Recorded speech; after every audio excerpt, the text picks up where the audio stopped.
Je vous salue dans le nom précieux de Jésus. Le thème que nous allons voir est intitulé « La fin est proche ». La fin est proche. Pourquoi ce thème?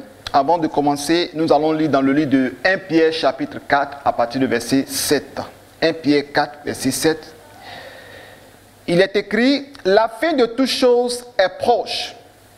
Soyez donc sages et sobres pour vaquer à la prière. » La Bible déclare que la fin de toutes choses est proche. Quand nous lisons ce passage, nous voyons que Pierre a écrit cela, ça fait plus de 2000 ans. Et au moment qu'il disait, ils avaient l'impression que c'était dans quelques jours, dans une vingtaine d'années, Jésus va revenir. Après la résurrection de Jésus, que les apôtres ont commencé à prêcher. Donc, comme vous remarquez, ça date de l'an 30, 35, 37 par là. C'est-à-dire après la résurrection de Jésus, puisque Jésus-Christ avait fait 33 ans et demi. Voilà ce que Pierre écrit. Pierre dit que la fin de toutes choses est proche. Donc, en ce moment-là, les chrétiens qui étaient au temps de Pierre se pressaient, se repentaient, attendaient le retour de Jésus, l'enlèvement. On peut dire que c'est à l'an 40 ans, 50 ans.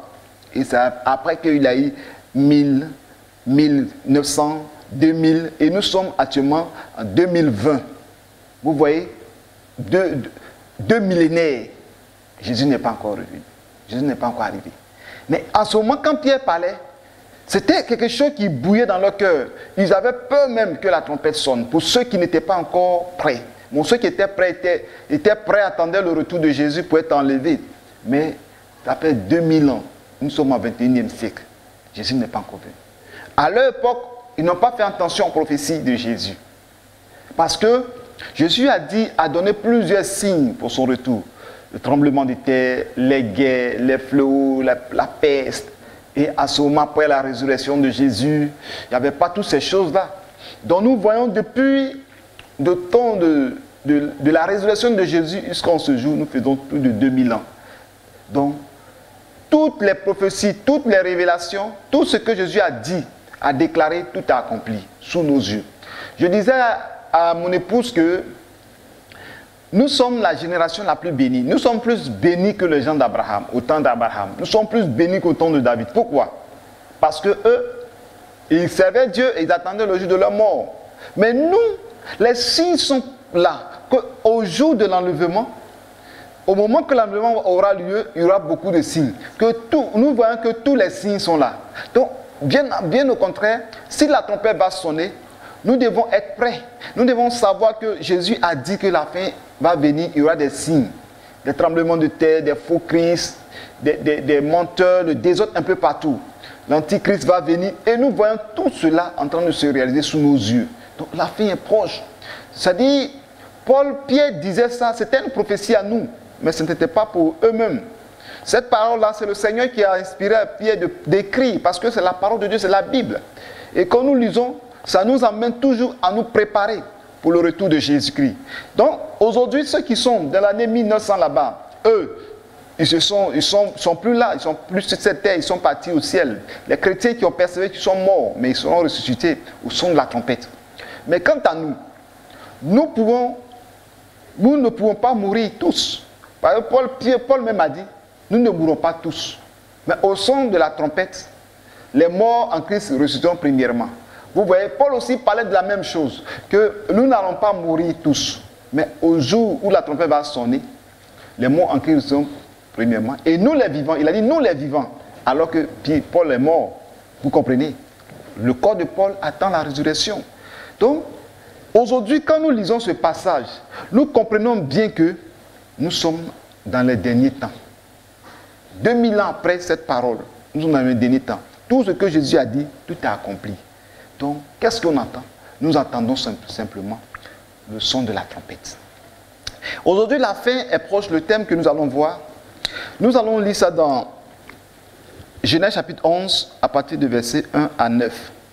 Pour vous expliquer que voici encore l'un des signes qui montre que la fin est proche. Que tout chrétien sur cette terre doit se préparer pour le retour de Jésus. Je lis dans Genèse chapitre 11. Toute la terre avait une seule langue et les mêmes mots. Comme ils étaient partis de l'Orient, ils trouvèrent une plaine au pays de Shinéa, et ils y habitèrent. Ils se dirent l'un à l'autre, allons, faisons des briques et cuissons-les au feu. Et la brique leur servit de pierre et le bitume leur servit de ciment. Il dit encore, allons, bâtissons-nous une ville et une tour dont le sommet touche au ciel et faisons-nous un nom. L'Éternel descendit pour voir la ville et la tour que bâtissaient les fils des hommes. Et l'Éternel dit, voici, ils forment un seul peuple et ont tous une même langue. Et c'est là ce qu'ils ont entrepris. Maintenant, rien ne les empêcherait de faire tout ce qu'ils auraient projeté. Allons, descendons là, confondons leur langage afin qu'ils n'entendent plus la langue les uns des autres. Et l'Éternel les dispersa loin de là, sur la face de toute la terre, et ils cessèrent de bâtir la ville. C'est pourquoi on l'appela du nom de Babel, car c'est là que l'Éternel confondit le langage de toute la terre, et c'est de là que l'Éternel les dispersa sur la face de toute la terre. Ici, il s'agit des premiers habitants de la terre. Les premiers habitants de la terre avaient eu une pensée de se mettre ensemble, de bâtir une ville, et à ce moment-là, ils avaient tous la même langue. Tous avaient une seule langue. Comme présentement, je suis en train de parler le français, tout le monde, toute la terre entière parlait le français. Si c'est l'anglais, toute la terre entière parlait l'anglais. Et autres langues, il y en a plusieurs. Mais à leur époque, une seule langue. Donc, les gens se comprenaient, les gens s'entendaient, les gens décidaient des choses ensemble. On peut dire qu'ils étaient une seule famille. Aujourd'hui, il y a plusieurs familles par rapport aux différentes langues. Mais à leur époque, ils étaient d'une seule famille. Et qu'est-ce qu'ils vont décider? Ils ont dit, bon, pour ne pas qu'on se disperse sur la surface de la terre, pour ne pas que nos familles, d'autres vont ailleurs, on va rester en un seul endroit, c'est-à-dire que nous allons bâtir une seule ville et nous allons donner un nom. Donc, ils ont commencé à construire une tour. Quand on parle de tour, ce sont des constructions très hautes. Donc, Dieu a dit, descendons pour voir ce qu'ils sont en train de faire. Quand ils sont venus, Dieu est descendu, il a vu qu'ils étaient vraiment déterminés à faire. Et Dieu va confondre les langues. Et quand il a confondu les langues, les gens se sont dispersés sur toute la surface de la terre. Sinon, il y avait une seule langue. Une seule langue. Aujourd'hui, il y a plusieurs langues. Aujourd'hui, c'est à partir de là que Dieu a multiplié. Il y a des milliers de langues dans le monde entier. Des milliers de langues. Mais avant, il y avait une seule langue. Dieu a vu que ces personnes vraiment sont déterminées à construire une tour. Donc, il les a confondus. Quand il y a de diverses langues, les gens ne se comprenaient pas. L'autre va dire, donne-moi la brique. Il dit, tu dis quoi? Il va parler en d'autres langues. Il va dire, what do you say? L'autre va dire, ah, il dit quoi? Mais il parle quelle langue? Il va parler dans son langue. Tout le monde était mélangé. Donc, finalement, ils avaient arrêté de construire et ils se sont dispersés sur toute la surface de la terre. Vous comprenez? Et pourquoi Dieu a fait cela? Parce que Dieu savait que s'ils se mettent ensemble, ils vont devenir forts. Et s'ils veulent avancer dans le péché aussi, personne ne pourra les arrêter. S'ils veulent détruire, personne ne pourra les arrêter. Donc Dieu va créer un système de disperser. Donc vous voyez, le bâtiment qu'ils construisaient, amen, ils appelaient ça Babel. Amen, la tour de Babel. Et la tour de Babel, Babel veut dire confusion. Donc Dieu a donné, il dit confondons leur langue. Donc Babel veut dire confusion. Dieu a créé cette confusion au point qu'ils n'ont pas pu continuer de construire la tour. Ils n'ont pas pu construire la tour. Donc ils se sont dispersés. Et quand vous voyez ce passage, c'est l'Antichrist. C'est-à-dire, l'Antichrist, quand l'Antichrist veut travailler, l'Antichrist veut une unification. L'unification d'une seule religion, d'une seule monnaie, c'est-à-dire d'une seule armée, mais tout ensemble. Donc Dieu savait que déjà, il y avait déjà l'Antichrist, le diable s'est déjà opposé. Il voulait s'opposer à lui en réunissant les gens pour aller contre la volonté de Dieu. C'est à partir de là que si tout le monde avait la même pensée, les mêmes idées, le diable allait envoyer des philosophies pour aller contre Dieu et les hommes de la terre n'allaient pas sur Dieu. Imaginez que ces personnes avaient le même langage et qu'ils enseignaient que Dieu n'existe pas. Tout le monde allait suivre parce que c'est ce qu'ils ont appris. Tout le monde est d'accord que Dieu n'existe pas. Nous voyons aujourd'hui que nous sommes à la fin des temps. Et Satan connaît. Le diable utilise la Bible pour attaquer. Et la Bible même déclare qu'un royaume divisé ne peut pas subsister. Donc c'est pourquoi quand Satan veut attaquer une église, il crée la division. Il fait de sorte que les gens dans l'église ne s'entendent pas. Il met autour du pasteur des personnes qui créent les divisions, les mésententes, le peuple ne s'entend pas. Et quand c'est comme ça, ils ne sont pas forts. La Bible déclare qu'un royaume divisé ne peut pas subsister. Donc Satan utilise même la Bible pour combattre. Il sait que ce sont des paroles vraies de Dieu. Donc Satan sait que s'ils sont unis, rien ne peut les empêcher. Mais nous sommes à la fin des temps. Satan ne veut pas laisser tomber. Satan sait que si les chrétiens sont unis, ils deviennent faibles. Et que le monde païen est uni, les chrétiens deviennent faibles. Les chrétiens sont attaqués. Parce que c'est eux qui vont prendre des décisions pour aller contre l'Église, contre l'Évangile. Donc quand nous lisons ce passage, nous voyons bien que dans ce passage de Babylone, la construction de la tour de Babylone, de Babel plutôt, Babylone, Babel, ce qu'on appelle aussi dans les années à venir, Babylone, c'est la même chose. Vous voyez qu'au temps de Daniel, il y avait un seul roi sur toute la surface de la terre, Nebuchadnezzar, qu'on appelle le roi des rois. Vous voyez, c'est la même chose, c'est l'antichrist. Et Satan va créer quelque chose, l'unification des églises. Nous lisons dans Genèse chapitre 11, verset 1. Genèse chapitre 11, verset 1. Toute la terre avait une seule langue et les mêmes mots. C'est la même chose. Aujourd'hui, Satan est en train de travailler pour qu'il y ait une seule monnaie. Et vous voyez bien qu'on parle de l'Union européenne. Mais au fur et à mesure, dans les années à venir, quand l'Antichrist sera installé, il y aura une seule monnaie pour pouvoir contrôler le monde. Il aura une seule religion. Et cette seule religion qu'il aura, il va avoir les musulmans, les catholiques, les évangéliques, les protestants, les pentecôtistes et autres vont se mettre tous ensemble. Même les francs-maçons, les Illuminati, toutes les sectes pernicieuses, la Rose-Croix, toutes les sectes pernicieuses que nous connaissons, tous ces sectes vont se mettre tous ensemble. Parce que Satan veut l'unification. Il y a une seule religion. Donc, en ce moment-là, ils vont avoir les mêmes doctrines. Ce qu'ils décident, tout le monde doit mettre en pratique. Alors que ce n'est pas ce que Dieu veut. Dieu n'aime pas cette manière de se mettre ensemble. Parce que la Bible déclare que le diable et Christ ne peuvent pas demeurer ensemble. La lumière et les ténèbres ne peuvent pas cohabiter. La Bible a déjà dit cela. La Bible ne veut pas l'unification des fortes religions. C'est-à-dire, la Bible ne veut pas que... C'est-à-dire, c'est comme si les démons, les anges déchus se mettent ensemble avec les saints anges du ciel. Gabriel ou l'ange Michel, il veut se mettre ensemble avec Satan. Ce sont des choses impossibles. Donc, la fin des temps est proche. Le terme, la fin des temps est proche. C'est pour montrer que Satan est en train de faire un travail. Satan veut mettre les choses en place pour pouvoir aller contre l'Église, pour aller contre Dieu. Donc il y aura en ce moment une seule armée, une seule religion, une seule monnaie, un seul gouverneur, un seul président qui sera le président mondial. Et ce sont des choses qui arrivent. C'est pourquoi vous voyez qu'aujourd'hui, quand les gens créent un réseau, sur les réseaux sociaux, on prend le cas de Facebook, automatiquement, plusieurs personnes sont liées. C'est-à-dire les chrétiens sont liés aux musulmans à partir des réseaux sociaux, de Facebook. Tu peux être avec un musulman comme ami, tu peux être un rosicien comme un ami. Et toutes ces choses-là, c'est une manière de faire l'unification.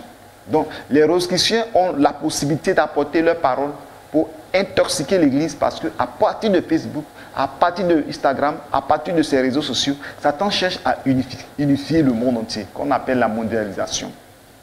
Donc, bien aimé, c'est ce qui va arriver. Ce sont les signes qui montrent que Jésus-Christ est à la porte. Mais quand Satan fait cela, c'est quel objectif il veut atteindre? C'est ce que nous voulons voir. Nous allons voir ça dans Genèse chapitre 9 à partir du verset 1. Dieu bénit Noé et ses fils et leur dit: soyez féconds, multipliez et remplissez la terre. Vous voyez, ce que Dieu veut, il faut que la terre, les hommes soient féconds, les femmes soient fécondes. et qu'ils fassent des enfants et qu'ils multiplient et qu'ils se répandent sur toute la surface de la terre. Vous voyez qu'au temps de Babel, Dieu, il voulait faire l'unification. La parole de Dieu, c'est que tout se disperse à la surface de la terre. C'est ce que Dieu veut. Donc, ils ont fait de sorte que tout le monde, Dieu les a dispersés. Parce que Dieu a dit multipliez et remplissez la terre. Ça, c'est le plan de Dieu pour l'homme. Mais Satan ne veut pas que les hommes se multiplient. Aujourd'hui, quand nous entendons ces biologistes, ces scientifiques, ces personnes-là qui créent des médicaments, des vaccins, qu'ils veulent rendre les hommes, la population stérile, pour ne pas qu'on se multiplie sur la terre, parce qu'eux, ils se disent que s'il y a trop d'habitants sur la terre aura manqué de nourriture, l'économie mondiale va prendre un coup. Or, c'est pas ce que la Bible dit. La Bible dit de se multiplier. Même si nous sommes 20 milliards, Dieu donnera toujours les moyens à ses enfants de se nourrir. Avant, nous n'atteignions pas, le monde entier n'atteignait pas 1 milliard. Mais les gens mangeaient. Aujourd'hui, nous avons 1 milliard. Les gens mangeaient. Même que ce soit le nom, que ce soit le temps que ça va prendre, que Jésus va venir. Même si nous atteignons 10 milliards, Dieu ne va jamais laisser les habitants de la terre. Il va créer des techniques pour multiplier la production. Mais comme Satan sait que quand les gens se multiplient, Dieu est heureux, sa prophétie, sa parole s'accomplit. Satan combat toujours la parole de Dieu. Donc Dieu a dit de multiplier et de remplir la terre. Donc Satan aussi va essayer de ne pas empêcher les gens de se multiplier. C'est pourquoi vous voyez que les gens tuent les gens en masse. Nous prenons le cas de cette peste qui est dans le monde entier, cette pandémie qui est le coronavirus Covid-19, qui est en train de tuer des milliers de personnes, parce que Satan, son objectif, c'est de réduire la population mondiale pour aller contre la prophétie de Dieu. C'est pourquoi on l'appelle l'adversaire. Donc tout ce que Dieu décrète, Satan va contre la volonté de Dieu. Alléluia. Donc c'est une prophétie que Dieu a donnée depuis le lit au temps d'Adam et Ève. Quand l'Antichrist va venir, de la même manière au temps de Babel, c'est de la même manière que Satan va agir, va empêcher la multiplication sur toute la surface de la terre. Donc quand il y a plus de personnes, il est très difficile de contrôler. Donc Satan a un système de pouvoir créer l'unification, donner la marque de la bête, pouvoir contrôler le monde entier. Aujourd'hui en Chine, ils ont mis des systèmes de technologie en place au point que les gens sont contrôlés partout, dans toutes les rues, même dans les maisons, dans le couloir, il y a des caméras de surveillance. Donc les gens sont contrôlés, on le voit partout, tout ce que tu fais, même dans ta maison. Dans la rue où tu passes, on peut t'identifier. Et ce sont des choses, la technologie a avancé, tu ne peux même pas te cacher. Et il y a des chrétiens qui refusent. Ce n'est pas facile, parce que Satan va utiliser le gouvernement en place. Alors que lorsque un gouvernement est en place et qu'il prend décision de pouvoir mettre quelque chose en place, si toi tu refuses, soit tu fais la prison, ou soit on te tue. C'est ce que nous voyons. Donc Satan va vouloir utiliser premièrement les gouvernements en place, les présidents. Il va les utiliser pour pouvoir gagner le monde entier. Et les gouvernements aussi, leur force c'est l'armée. Et ils vont pouvoir dompter l'armée, ils vont pouvoir les mettre à l'aise, créer des situations pour que l'armée puisse combattre, pour que l'armée puisse dompter le peuple. Le gouvernement mondial est en place. Ce gouvernement-là cherche à rassembler, cherche à disperser les chrétiens, mais à rassembler tous ceux qui seront de son côté. Et la Bible déclare que dans ce moment-là, il y aura des paroles de rassemblement pour rassurer les gens. Quand nous lisons, ils diront paix et sûreté. Dans 1 Thessaloniciens chapitre 5, verset 3, il est écrit « Quand les hommes diront paix et sûreté, alors une ruine soudaine les surprendra, comme les douleurs de l'enfantement surprennent la femme enceinte, et ils n'échapperont point. » Vous voyez ce qui arrive dans le monde. Aujourd'hui, nous parlons de cette pandémie Covid-19 qui est en train de prendre l'ampleur partout, qui est en train de tuer partout. Et des milliers de morts. Les gens se demandent comment trouver le médicament, les remèdes. Les gens se demandent comment faire pour trouver les remèdes. Et au moment que les remèdes seront trouvés, les gens vont dire la paix et sécurité. Bien aimés, ce sont les signes de la fin des temps. Aujourd'hui, nous devons nous réjouir pour toutes ces prophéties qui s'accomplissent sous nos yeux. C'est-à-dire, j'amène un chrétien ou une chrétienne les enfants de Dieu à se repentir sincèrement chaque jour, à demander pardon, à chercher le Saint-Esprit, à être remplis du Saint-Esprit, à chercher le réveil spirituel dans leur vie, à ne pas dormir, à ne pas être dans la lourdeur. C'est ce que le diable fait pour pouvoir gagner le monde entier. Donc, ils parleront paix et sécurité. La fin est proche. Donc, ce message que j'apporte, c'est pour dire à nos frères et sœurs qui me suivent que Jésus est à la porte. Pour qu'on se prépare. Parce que les signes sont évidents. Les signes sont déjà là. Le chrétien doit chaque jour, chaque nuit, chaque instant se demander, est-ce que la trompette ne va pas sonner maintenant? Cette nuit, la trompette ne va pas sonner. Actuellement, même où je suis en train de parler, la trompette ne va pas sonner. Où je suis en train de manger, où je me déplace, je suis dans la voiture. La trompette peut sonner à tout moment. Bien aimé, ce que je dis, sincèrement, je suis au sérieux. C'est la vérité. Nous avons la grâce aujourd'hui de voir les signes se manifester sous nos yeux. 2 Pierre chapitre 2, 1 à 3.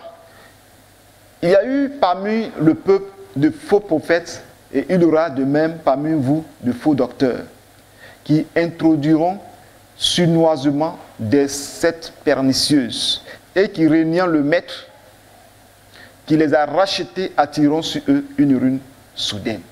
Vous voyez, la Bible a parlé de ces choses, qu'il va y avoir des faux prophètes qui vont introduire dans les églises des fausses doctrines, des faux docteurs. Et nous voyons aujourd'hui, ce n'est plus caché. Ce n'est plus caché. Il y a des faux prophètes partout, il y a des faux docteurs, des faux enseignants qui créent des systèmes pour rentrer dans l'église, qui sont en train d'égarer des milliers de personnes. Et la parole de Dieu a déclaré ces choses. Ces signes montrent que la fin est proche. Nous lisons le verset 2. Plusieurs les suivront dans leur dérèglement, et la voix de la vérité sera calomniée à cause d'eux. Et aujourd'hui, vous constatez que même ceux qui disent la vérité sont persécutés. La voix de la vérité est calomniée. Et la Bible dit que beaucoup de personnes vont les suivre dans leur dérèglement, dans leurs œuvres diaboliques, sataniques. C'est-à-dire, on va leur dire que ceux-là que vous suivez sont des démoniaques. Elle dit non, c'est mon pasteur, non, c'est mon prophète, lui là. Alors que la personne est en train de les conduire à l'enfer. Ce sont des signes de la fin des temps. Le verset 3 nous dit, par cupidité, ils vous exploiteront au moyen de paroles trompeuses, eux que menace depuis longtemps la condamnation et dont la ruine ne sommeille point. Vous voyez, bientôt, ce sera leur fin. Et la Bible déclare que par amour d'argent, ils vont exploiter des gens. Ils vont escroquer. Et nous voyons cela. Et les gens sont assoiffés de bénédiction, les gens sont assoiffés de prospérité, les gens sont assoiffés de mariage, les gens sont assoiffés de voyage, de tout ce qui fait la joie des hommes, les choses de la terre. Et vous comprenez que la Bible déclare que c'est là qu'il va y avoir une ruine soudaine. Aujourd'hui, lorsque nous voyons ces choses, nous voyons que certaines églises qui étaient dans la vérité sont devenues aujourd'hui des sectes pernicieuses. Il y a des églises autrefois qui étaient dans la vérité, qui enseignaient la sanctification, qui enseignaient le dépouillement. Aujourd'hui, ces églises sont devenues des églises mortes. Pourquoi? Parce que ces faux docteurs, ces faux enseignants sont rentrés dans ces églises-là, sont devenus des enseignants, des pasteurs, des docteurs, et beaucoup d'églises sont devenues des sectes pernicieuses. Nous devons ouvrir nos yeux, parce que Jésus est à la porte. Matthieu 24, verset 15. C'est pourquoi lorsque vous verrez l'abomination de la désolation dont a parlé le prophète Daniel, établi en lieu saint, que celui qui lit fasse attention. Alléluia. Que celui qui lit fasse attention. La fin est proche. Ce message, c'est pour dire à quelqu'un que Jésus-Christ est à la porte. Nous devons nous préparer pour ce retour-là. Parce que toutes les prophéties sont accomplies sous nos yeux. Nous devons faire très attention parce que la fin est proche. Et Daniel a prophétisé, vous voyez, Daniel a prophétisé avant Jésus. Il dit que quand vous verrez l'abomination de la désolation installée en lieu saint, que celui qui lit fasse attention. Et Jésus est venu, il a rappelé ce message, la prophétie de Daniel, que lorsque l'abomination de la désolation sera installée en lieu saint, que celui qui lit fasse attention. C'est ce que nous voyons, mes bien-aimés. Aujourd'hui, je vais vous donner quelques points de ce que nous voyons parmi ces faux docteurs, ces faux enseignants, ces faux prophètes qui sont partout dans le monde, dans les églises, qui sont en train d'égarer les enfants de Dieu. C'est pourquoi la Bible déclare que si Christ n'a pas abrégé le temps, si le temps de son retour n'est pas abrégé, personne ne sera sauvé. Est-ce qu'il trouvera quelqu'un qui a la force sur la terre? Vous voyez, actuellement, ça se passe. Que les chrétiens sont devenus tièdes, morts spirituellement, refroidis, découragés quand il y a une situation qui arrive. Et Christ même se demande, est-ce que si je prends encore le temps, est-ce qu'il y aura un seul qui sera sauvé? C'est pour toutes ces raisons que Jésus-Christ va venir. C'est pour toutes ces raisons qu'il va venir. Parce que le Seigneur attend de nous un réveil qui va rassembler ses enfants, qui vont vraiment s'approcher plus du Seigneur. Parce qu'aujourd'hui, sur la trompette sonne, beaucoup de ces enfants qui étaient autrefois dans la sanctification, qui étaient autrefois engagés, qui faisaient l'œuvre de Dieu avec zèle, beaucoup sont refroidis. C'est pourquoi il dit l'amour de plusieurs se refroidira. Donc, le Seigneur, quand le Seigneur voit ces choses, il a mal de voir son église se refroidir. Et le monde entier est sous la domination du malin, du diable. L'archange est prêt à sonner, mais quand Jésus regarde, son église n'est pas prête. L'église a besoin de se réveiller. Le message que je suis en train de donner, mes bien-aimés, il faudrait que chacun de nous se réveille. Parce que la trompette peut sonner à tout moment. Et il nous a donné des signes pour montrer que la fin est proche. Et un véritable chrétien, il se pose la question. Il se demande, Seigneur, est-ce que je mène une bonne vie? Aide-moi à marcher dans la sanctification. Est-ce que le chrétien, la trompette va pas sonner? Est-ce que je suis prêt? Et mes enfants, mes parents, mes amis, est-ce que j'ai fait l'œuvre du Seigneur? Est-ce que j'ai pu rassembler ceux que je dois rassembler? Est-ce que j'ai pu avertir ceux que je dois avertir? Vous comprenez? 1 Timothée chapitre 4, versets 1 à 4. Mais l'Esprit dit expressément que dans les derniers temps, quelques-uns abandonneront la foi pour s'attacher à des esprits séducteurs et à des doctrines de démons. Vous voyez, c'est la parole de Dieu qui vient de dire. Donc, il faut que les gens comprennent. Ce que la Bible dit, c'est clair. Aujourd'hui, il y a beaucoup de serviteurs de Dieu qui ont abandonné la foi. Mais quand ils abandonnent la foi, qu'est-ce qu'ils font? Ils s'attachent à des esprits séducteurs et à des doctrines de démons. C'est pourquoi, nous les hommes de Dieu, nous devons faire très attention. Parce que nous sommes dans un moment, dans un temps, où nous pouvons abandonner la foi pour nous attacher à des esprits séducteurs et à des doctrines de démons. Donc Satan a un objectif à atteindre. Satan veut amener les pasteurs, les hommes de Dieu, à suivre lui sa doctrine. Les doctrines de démons, à des esprits séducteurs. C'est pourquoi un homme de Dieu doit beaucoup rester en prière, doit lui demander le Saint-Esprit de le conduire. La Bible déclare, verset 3, qu'ils prescrivent de ne pas se marier. Vous comprenez? Il y a des religions actuellement que les hommes de Dieu ne se marient pas. Tous les hommes de Dieu doivent se marier. À moins que tu as prêté serment devant Dieu pour dire que non, moi je ne me marie pas. L'homme ne doit pas t'empêcher de te marier. C'est-à-dire, ce n'est pas une doctrine qu'on doit mettre dans l'église pour dire que dans notre église, les hommes ne doivent pas se marier. Les femmes ne doivent pas se marier. Et quand vous lisez cela, il y a des églises, on ne se marie pas. Les hommes ne se marient pas. Les hommes de Dieu ne se marient pas. Les servants de Dieu ne se marient pas. C'est un péché. Ce sont des doctrines de démons. Ce sont des esprits séducteurs. Ce n'est pas écrit dans la Bible de ne pas se marier.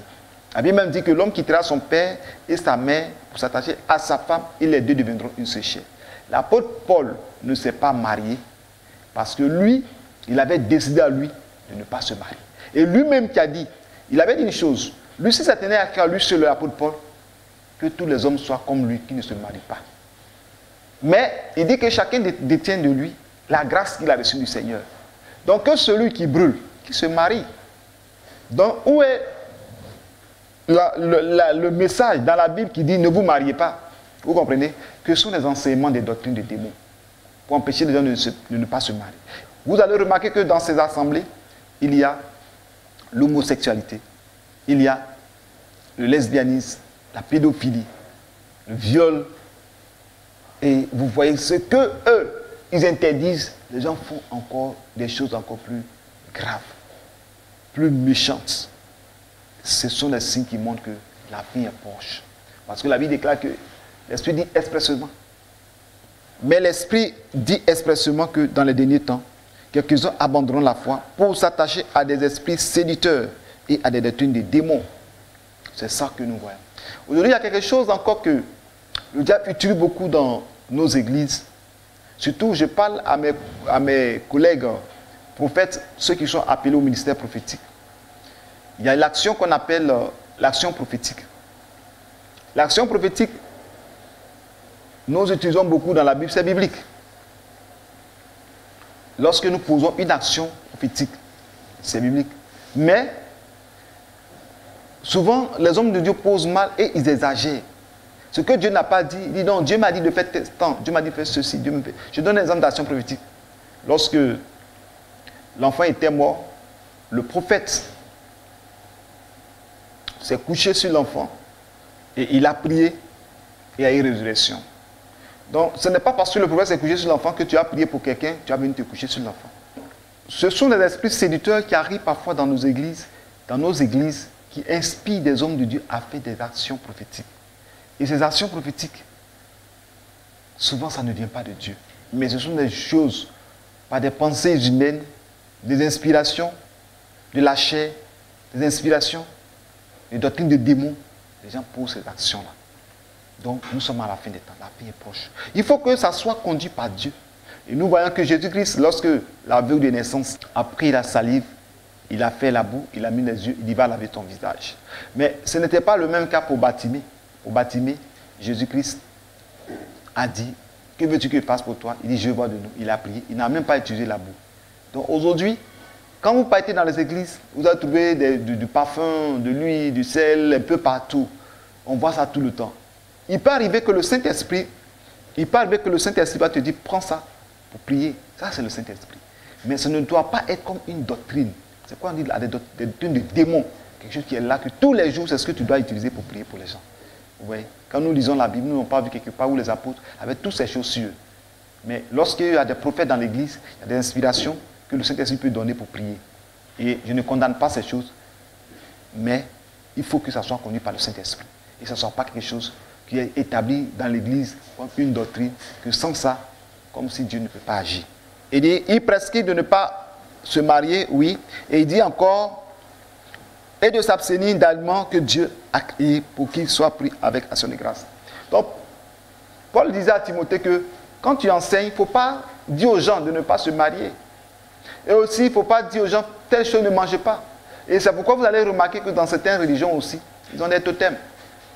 Le vendredi, ils ont tel totem, il ne doit pas manger tel animal, il ne doit pas manger tel aliment, et ils trouvent que tout est impur. Or, la Bible dit clairement que nous devons prendre avec action de grâce. C'est pourquoi Pierre, prenons l'Ancien Testament, ayons la parole de l'Ancien Testament, le message de la loi, où Dieu n'a pas des animaux impurs. Dieu lui a donné une vision où les nappes quittaient, une nappe qui était aussi avec plusieurs animaux de ces animaux impurs, et Dieu lui dit, tu le manges. Il dit, Seigneur, je n'ai mangé rien d'impur. Et 3 fois, il dit, ce que Dieu a créé ne déclare pas impur.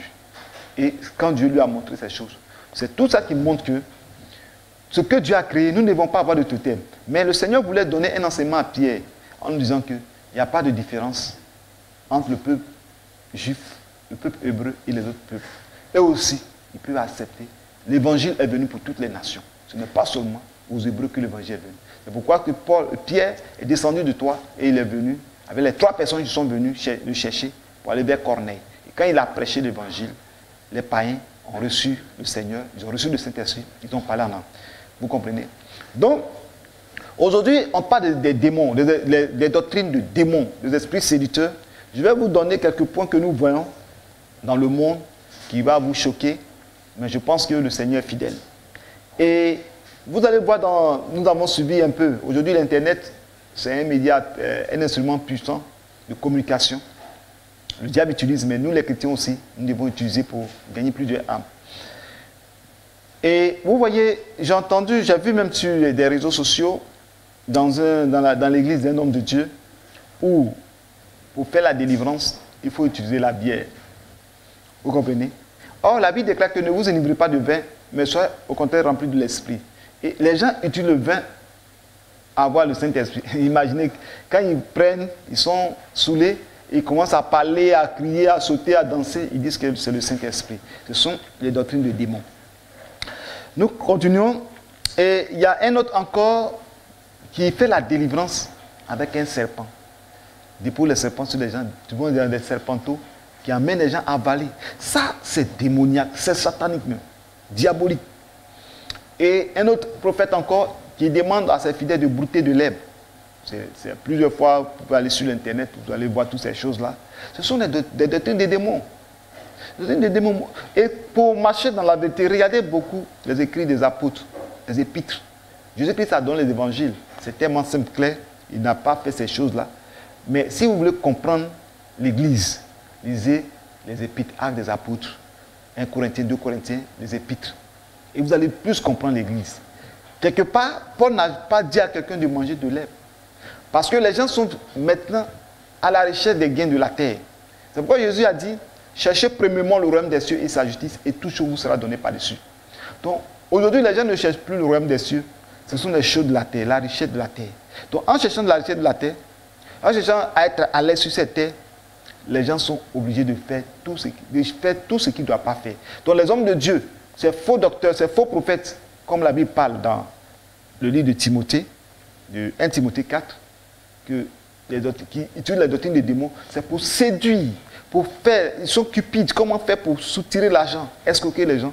Donc, ils créent des choses inspirées par des démons, et les gens pensent que ce sont des voies qui peuvent sauver.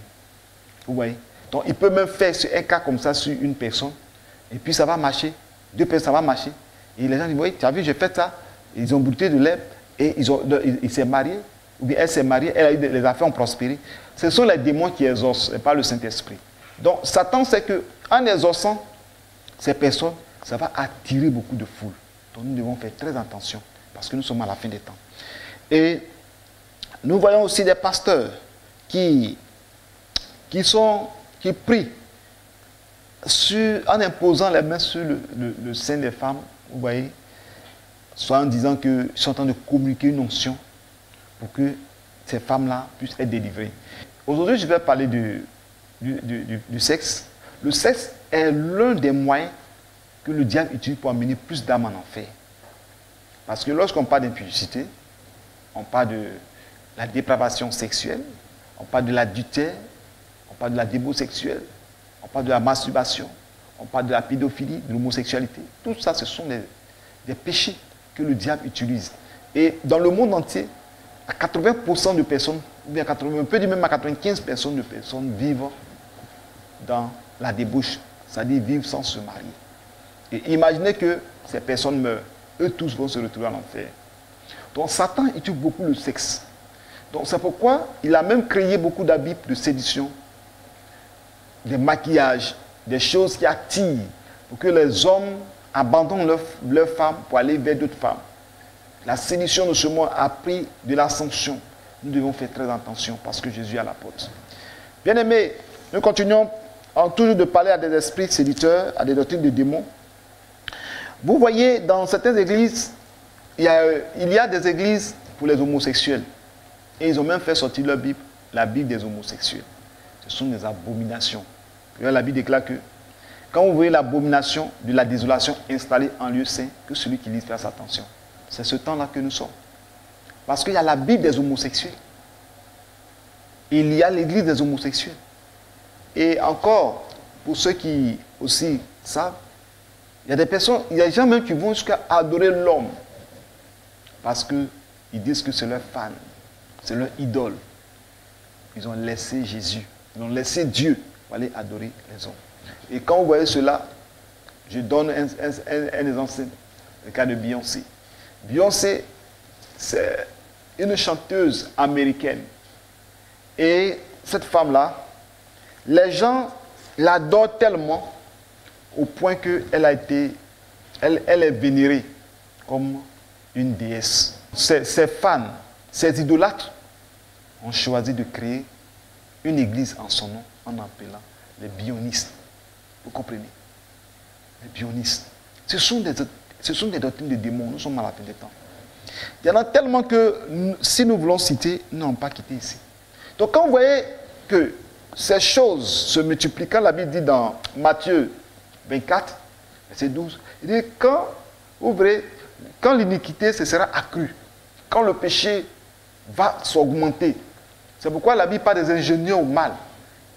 Un ingénieur, c'est celui qui a une intelligence supérieure. Ce sont eux qui créent les ponts. Qui créent des bâtiments, des tours. En tout cas, ce sont des ingénieurs. Dieu leur a donné une sagesse, une intelligence de pouvoir construire, de faire des œuvres d'art, des choses grandes. Ils ont une perfection, une connaissance avancée. On parle des ingénieurs, vous savez ce qu'ils font. Mais la Bible déclare qu'ils sont ingénieurs au mal. C'est comme ils ont des diplômes. C'est comme Satan leur attribue un diplôme de péché. Tellement qu'ils font bien le travail du péché, Satan leur a donné des diplômes. Il dit que vraiment tu mérites. Et c'est ça, nous voyons. Quand je parle de ces choses, vous dites que la fin est proche, ingénieux au mal. Récemment, j'ai vu sur Internet un homme qui s'est marié avec une ânesse. Et c'est-à-dire des choses, même quand tu vois, ça fait honte. Mais eux, ils n'ont plus honte. Ça veut dire qu'ils n'ont pas honte de leur corps. Ils n'ont rien. Ils n'ont pas honte de leur corps. Comment un homme, tu vas te mettre en costume, cravate, et puis l'âne, attraper l'âne, et ils ont mis une robe de mariage sur l'âne, et les gens sont derrière, ils attrapent. Le monsieur, il est content, tout le monde le suit, ses parents le suivent. Il s'est marié à une ânesse. C'est l'abomination de la désolation. C'est le péché, c'est un genou au mal. Des gens qui se marient aux chiens. Il y a des femmes qui se marient aux chiens. Il y a des hommes qui se marient aux chiennes. Comment un homme peut se marier à un animal? Parce que la Lévitique nous parle de ces choses. C'est une abomination. Ce sont des choses qui irritent Dieu. Quand nous voyons ces choses, nous devons savoir que la fin des temps est proche. Au temps de Lot, au temps de Gomorrhe et Sodome, c'est pour tous ces péchés-là que Dieu a détruit Gomorrhe et Sodome. Parce que les gens vivaient dans la pédophilie. Quand on parle sodomie, c'est là, c'est à partir de Sodome vient le nom sodomie. Parce qu'ils étaient des homosexuels, qui étaient des pédés. Ils ne prenaient plus plaisir avec des femmes, mais ils prenaient plaisir avec des hommes. Et aujourd'hui, ces choses de Gomorrhe et Sodome, ces choses sont revenues. Mais Dieu ne va pas détruire le monde avec le feu comme il l'a fait au temps de Gomorrhe et Sodome. Pourquoi? À cause de ces élus qui sont dans les villes, qui sont dans les villages, qui sont dans les nations. Sinon Dieu allait détruire. C'est pourquoi vous voyez bien que pour détruire Gomorrhe et Sodome, Dieu a fait sortir Lot et sa famille avant de consommer. Mais aujourd'hui, tu peux être dans une famille, tu peux vivre une vie de sanctification, mais dans la famille, il y a un homosexuel. Mais ce n'est pas à cause de cet homosexuel que Dieu a fait descendre le feu du ciel. Mais tout ce que Dieu dit, que nous devons nous préparer pour son retour. Parce que ces personnes-là, quand la trompette va sonner, ces personnes vont rester. Ces personnes resteront avec leurs femmes, qui sont des animaux. Et lorsque nous voyons que le péché est accru, le cannibalisme, il y a des gens même plein de viande que Dieu a créé, plein d'animaux, des poissons, c'est-à-dire leur préférence de manger la chair humaine. Manger la chair humaine. Ce n'est même, la Bible dit de ne pas verser le sang d'un homme créé à l'image de Dieu. Mais comment vous pouvez manger la chair humaine? Ce sont les signes de la fin des temps. Nous rentrons également des rituels que nous voyons dans les églises. Les gens font des sacrifices. Aujourd'hui, ces faux docteurs, ces faux prophètes qui sont utilisés par des doctrines de démons, des esprits séducteurs, ils sont utilisés ils font des rituels dans les églises, ils enterrent des albinos, ils enterrent des bébés dans les églises, ils enterrent des parties humaines, de l'homme créé à l'image de Dieu dans les églises pour pouvoir attirer des âmes. Dans ces églises-là, il n'y a pas l'Esprit de Dieu.